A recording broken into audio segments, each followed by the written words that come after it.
پیار و محبت ہونا چاہیے، اور پیار و محبت ایک دوسرے کے دلوں میں کیسے رہے گا اس کا طریقہ بھی بتایا گیا ہے کہ ہم ایک دوسرے کو سلام کریں۔ سلام کرنے سے کیا ہوتا ہے کہ محبت میں زیادتی ہوتی ہے، ملاقات کرنے سے کیا ہوتا ہے کہ محبت پروان چڑھتی ہے، دل میں جگہ ملتی ہے۔ سلام کرنے کا طریقہ یہ ہے کہ ہم السلام علیکم کہیں۔ بہت سارے لوگ ہیں سلام کرتے تو ہیں مگر انجانے میں بد دعا کر رہے ہوتے ہیں۔ السلام کا مطلب کیا ہے؟ سلام کا مطلب ہے السلام علیکم، تمہارے اوپر سلامتی ہو۔ ورحمۃ اللہ اگر کہتے ہیں تو اللہ کی رحمت ہو، برکات ہو، اس کی برکت ہو، یہ ایک اچھا جملہ ہے، ایک دعا آپ اپنے بھائی کو دے رہے ہیں، وہ بھی کہہ رہا ہے وعلیکم السلام ورحمۃ اللہ وبرکاتہ، ریٹرن میں وہ بھی آپ کو ویسی ہی دعا دے رہا ہے۔ لیکن اگر ہم سلام غلط طریقے سے کہتے ہیں السلام علیکم، تو سلام علیکم کا مطلب ہوتا ہے تم مر جاؤ۔ سلام علیکم کا مطلب تم مر جاؤ۔ تو اب سوچئے کہ ہم ظاہری طور پر سوچ رہے ہیں کہ ہم اس کو دعا دے رہے ہیں، لیکن حقیقت میں اس کو بد دعا دے رہے ہیں، صحیح طریقے سے سلام نہ کر کے۔ اور ایک غلطی جو آج کے درس میں بتانا چاہتا ہوں کہ اکثر آج کل ایسا ہو رہا کہ سلام تو کرتے ہیں، ایک تو ادھورا سلام، مکمل سلام نہیں۔ بہت سارے لوگ تو شاید زبان سے بولتے ہیں کہ نہیں بولتے، خالی اشاروں سے کام چلا لیتے، بس لمبا اشارہ ہاتھ اٹھا دیں گے، سامنے والا سمجھ جائے گا بھائی سلام ہی نو کر رہے ہیں۔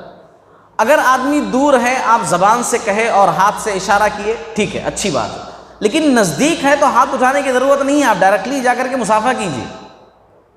مصافحہ کرنا بھی بہت اہم چیز ہے سلام کرنے میں، سلام کے آداب میں مصافحہ کرنا یہ بہت اہم چیز ہے۔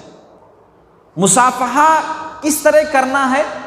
سیدھے ہاتھ سے، داہنے ہاتھ سے اس طریقے سے ہاتھ ملانا، سامنے والا بھی داہنا ہاتھ سیدھا ہاتھ آگے کرے گا، آپ بھی داہنا ہاتھ سیدھا ہاتھ آگے کریں گے، دونوں ملائیں گے، یہ ہے مصافحہ۔ مصافحہ یہ جو دو ہاتھ میرے دو ہاتھ آپ کے، یہ سنت کے خلاف ہے، یہ مصافحہ نہیں ہے۔ دراصل لوگوں کو کنفیوژن کہاں ہوئی ہے دو ہاتھ سے مصافحہ کرنے کی؟ ایک حدیث ملتی ہے، ایک روایت ملتی ہے، اس کے اندر یہ ہے کہ اللہ کے نبی صلی اللہ علیہ وسلم ایک صحابی عبداللہ بن مسعود رضی اللہ تعالیٰ عنہ کو تشہد سکھا رہے تھے۔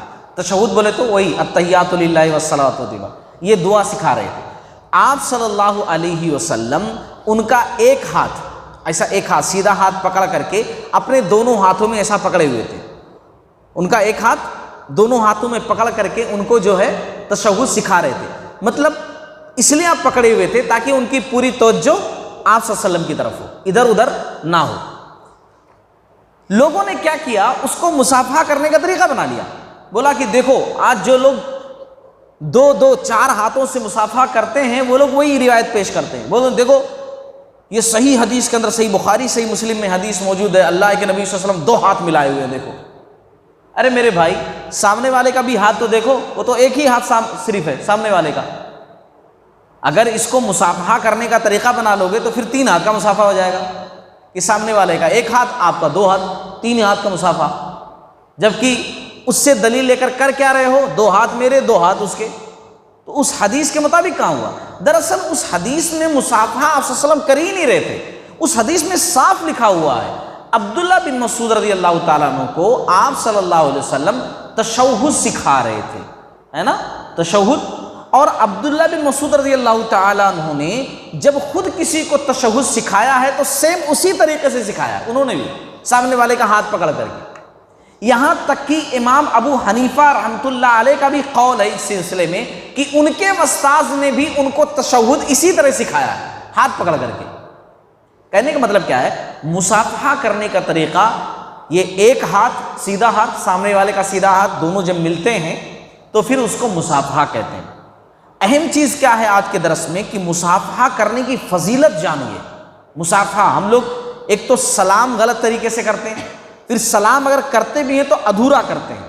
مصافحہ کیجئے، کیونکہ آپ صلی اللہ علیہ وسلم نے فرمایا، ابو داؤد کی حدیث ہے، جب دو مسلمان باہم ملاقات کریں اور مصافحہ کریں تو قبل اس کے کہ وہ جدا ہوں ان کو بخش دیا جاتا ہے۔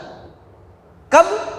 جب وہ مصافحہ کریں تو ہم آدھا کام کر کے چلے جا رہے ہیں اور ایک اہم کام وہ چھوڑ دے رہے ہیں۔ مصافحہ کرنے سے قبل اس کے کہ دونوں جدا ہوں ان کو بخش دیا جاتا ہے، ان کے گناہ جو اللہ تعالیٰ معاف فرما دیتا ہے۔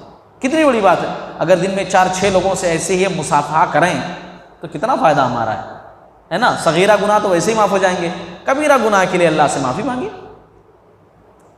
پاک و صاف ہو کر سوئیں گے، عشاء کے بعد جب انشاءاللہ سوئیں گے تو اللہ تعالیٰ ہم تمام لوگوں کو کہنے سننے سے زیادہ عمل کرنے کی توفیق عطا فرمائے۔